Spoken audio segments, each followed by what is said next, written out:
Neuroleptic malignant syndrome is a toxic and sometimes fatal reaction to all conventional and atypical neuroleptics. Since millions of patients take these drugs, thousands experience NMS with severe signs and symptoms.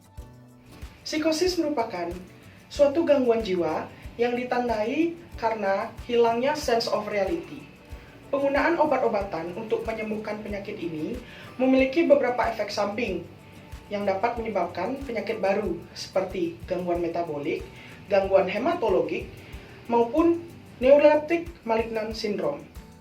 Neuroleptic malignant syndrome atau NMS ini merupakan sindroma darurat neurologis yang dapat berpotensi mengancam nyawa dan berkaitan dengan penggunaan obat-obatan antipsikoptik.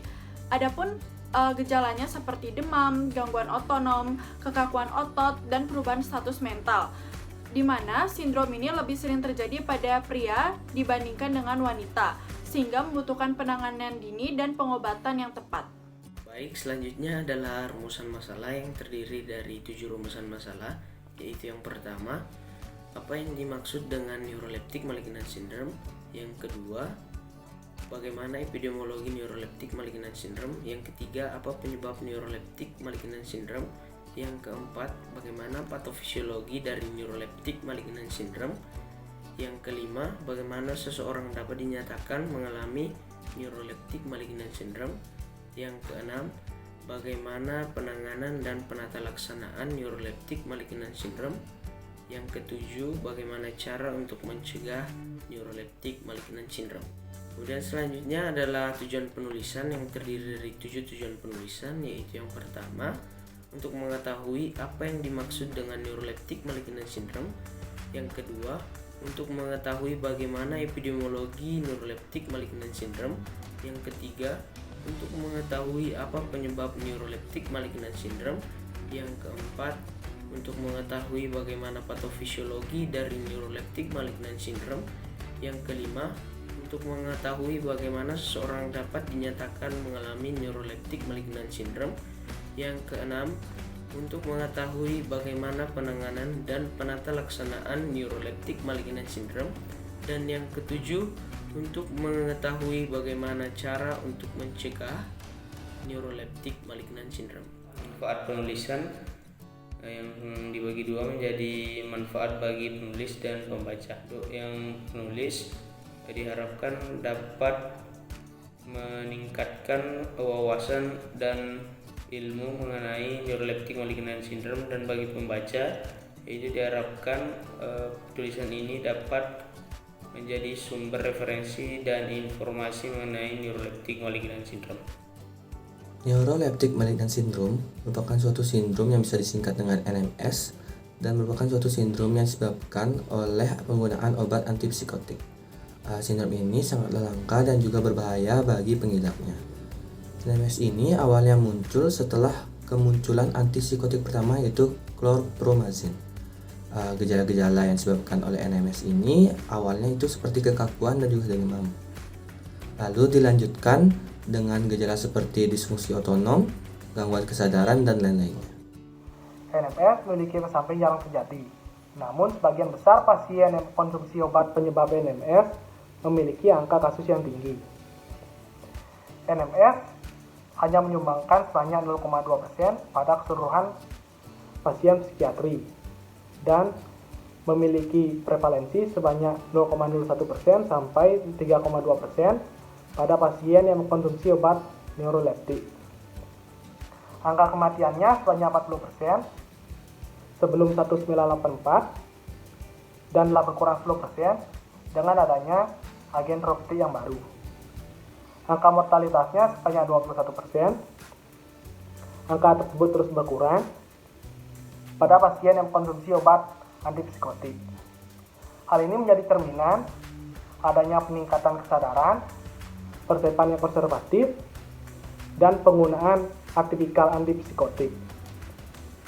Kejadian yang paling sering ditemui adalah pada usia muda, menengah lanjut usia, dan kebanyakan pada pria.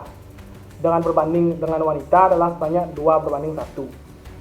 Neuroleptic malignant syndrome ini disebabkan oleh blokade reseptor dopamin dari agen antipsikotik. Yang pertama adalah penyebabnya yaitu penggunaan berbagai obat neuroleptik. Yang kedua adalah riwayat dari neuroleptik malignant syndrome.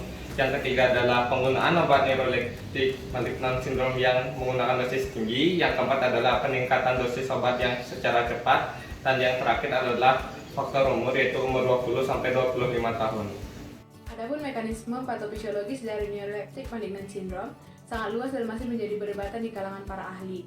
Namun mekanisme yang paling diterima secara luas ialah adanya antagonis reseptor dopamin, khususnya reseptor dopamin D2. Blokade pada reseptor dopamin D2 pada jarum nigrostriatal, hipotalamus, dan mesolimbik atau kortikal akan menyebabkan penurunan aktivitas dopaminergic. Teori ini didukung oleh temuan bahwa penyebab utama dari neuroleptic malignant syndrome ialah penggunaan obat antipsikotik.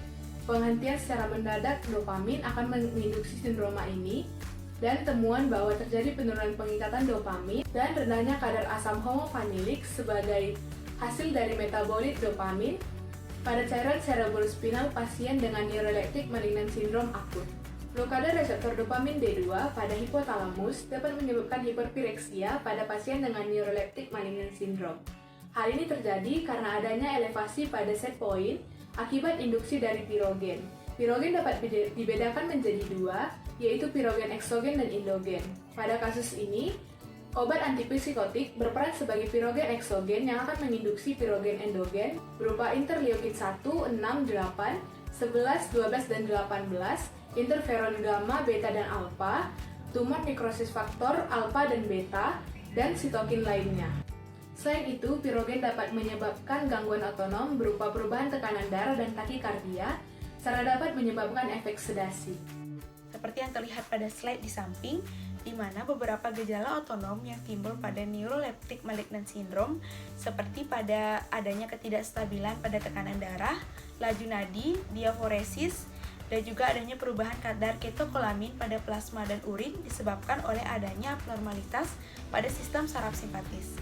Hipotesa para ahli menyebutkan bahwa abnormalitas pada sistem saraf simpatis disebabkan oleh adanya peniadaan inhibisi tonik dari sistem saraf simpatis yang menimbulkan adanya hiperaktivitas dan juga disregulasi dari simpatodrenal yang berperan dalam patogenesis neuroleptic malignant syndrome.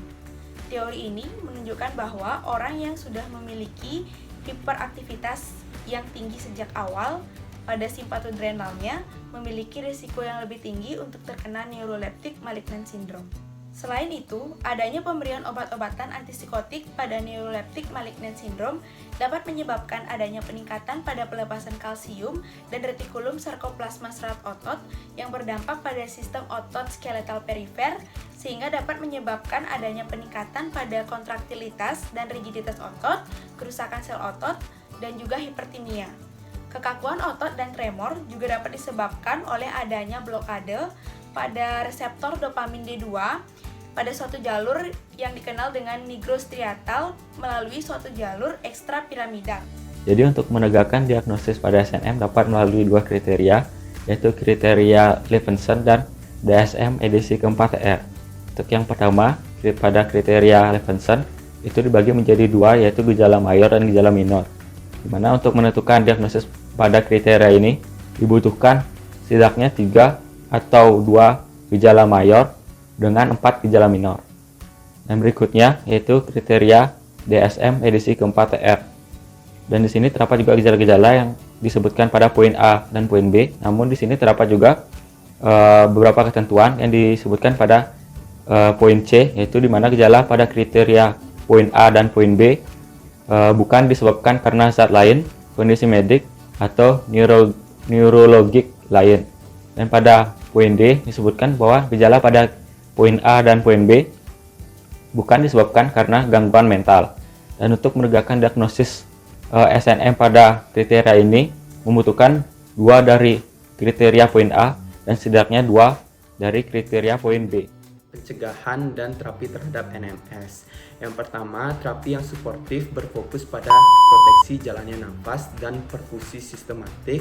Yang kedua, pencegahan terhadap gagal organ sistematik. Yang ketiga, penanganan hipertemia dan rigiditas muskular dengan manajemen keseimbangan cairan dan elektrolit. Kemudian, pemberian obat golongan benzodiazepin dapat diberikan untuk mengurangi gejala NMS dan meningkatkan aktivitas dopamin indirect sehingga mengurangi rigiditas muskular. Yang terakhir yaitu memberikan terapi empirik seperti bromkipin dan dantrolin diperlukan pada kasus NMS yang berat. Penata laksanaan. Yang pertama ada pengenalan awal, pemberhentian segera obat neuroleptik. Yang ketiga ada perawatan suportif seperti pemberian cairan, penurunan temperatur, dan yang terakhir ada terapi farmakologis yang spesifik. Neuroleptic Malignant Syndrome atau biasa disebut NNOS merupakan sindrom terjadi karena pemberian obat antipsikosis. Sindrom ini termasuk sindrom yang jarang terjadi, namun jika terjadi maka sangat membahayakan nyawa penderitanya. Gejala awal daripada sindrom ini adalah demam dan kekakuan. Gejala lanjutnya adalah peningkatan kreatin kinase, disfungsi otonom, gangguan kesadaran, dan leukositosis. Penyebab utama dari sindrom ini adalah blokade reseptor dari dopamin yang disebabkan oleh agen antipsikotik. Haloperidol, dextromethorphan, merupakan jenis obat yang paling sering menimbulkan sindrom ini. Cara mendiagnosis seseorang terkena sindrom ini adalah dengan cara melihat riwayat pemberian obat antipsikosis. Selain itu, 4 gejala orang menderita penyakit ini adalah gejala motorik, hipertermia, instabilitas otonom, dan perubahan status mental. Cara mengobati sindrom ini adalah dengan cara terapi empirik dan kemudian terapi suportif.